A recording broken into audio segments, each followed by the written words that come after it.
Thank you, Mr. President, Director General, Ambassadors. I would like to thank first to US President Trump and our American allies for their courageous and just decision to leave UNESCO. This new and shiny oil is highly deceptive in leading one to think that something good transpires between the walls of UNESCO, while this organization reaches a new low on every session in every respect. UNESCO seems to be focused on two main goals. One, giving a bad reputation to international organizations. And two, wasting a lot of money and precious time, like today and yesterday, in the Education Commission, which could and should have been used to promote education and culture, rather than to obsessive politicization against Israel and the Jewish people. The sorry state of affairs is that on the other side of the town, countries stand in line and struggle which one will be lucky enough to join the OECD first, while we in here are mired in fruitless struggle which contradict our very mission, mandate, and vocation. Don't be mistaken by the flashlights and the new furniture in this room. You are all aboard the Titanic. UNESCO is the Titanic of the international organizations, which was hijacked and led by the Arab group into crushing the iceberg of politicization, and which has been sinking ever since. Instead, UNESCO should have aspired for the most noble of human values as inscribed in its mandate, and make a positive change in the lives of billions around the world who are still deprived of the very minimum of education, science, and culture, making it a better and more just world. Moreover, even the inauguration of this very hall was contaminated with the poison of politicization, as the donor state handed out to all member missions a greeting letter and a medal memorabilia. All member missions, aside from one, Israel. Observe the hatred.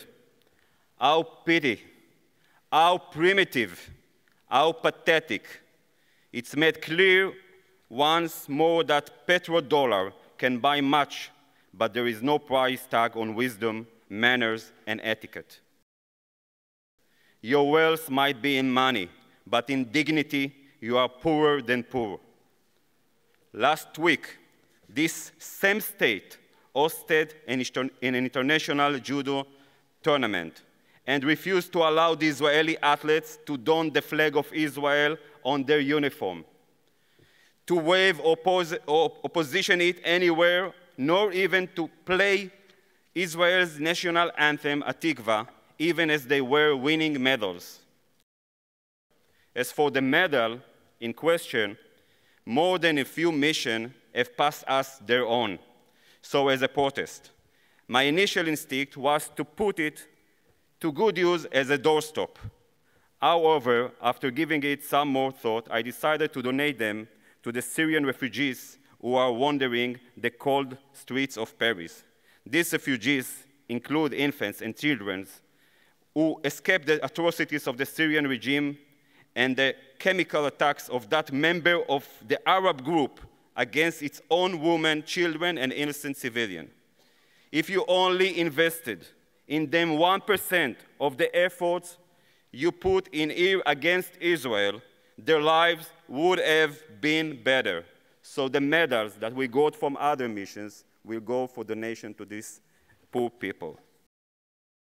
This week, we commemorate 100 years since the Balfour Declaration, which undoubtedly promoted the establishment of a home for the Jewish people after the Holocaust and the plight of thousands of years of exile. Yet, our basic, undeniable right is rooted in the book of books, the Holy Bible. The book of books, the Holy Bible. The Palestinian and the Arab groups celebrate here from time to time anti-Israeli and anti-Jewish political resolutions, which are absolutely meaningless aside from fulfilling a sick obsession of singling Israel out and disgracing her. In words, I have not been successful enough in convincing you of how wrong and mistaken you are, so today I will try to use numbers to make it clearer to you.